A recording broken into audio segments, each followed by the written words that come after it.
বন্যপ্রাণী ভেবে মহারাজ এক সাধু বাবার পোষা গরুর পায়ে তীর মারলেন।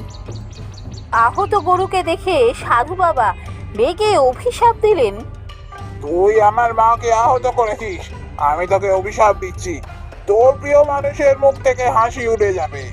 বাবা, আমায় ক্ষমা করে দিন, আমি বুঝতে পারিনি। আমি ভেবেছিলাম কোনো বন্য প্রাণী আছে। আমাকে দয়া করে এমন অভিশাপ দেবেন না। না না না, তুই চলে যা এখান থেকে, আমার চোখের সামনে থেকে চলে যা।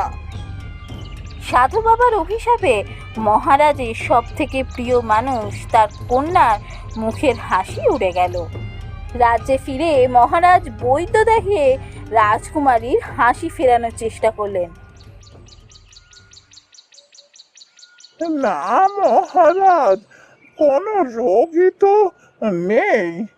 তুই তো বুঝতে পারছি না, রোগ হলে তার চিকিৎসা করতাম, কিন্তু রোগী যখন নেই তখন কি চিকিৎসা করব মহারাজ? আমার দ্বারা হবে না। আপনি বরং পাশের রাজ্যের বৈদ্যকে এনে দেখুন, যদি সে কিছু করতে পারে।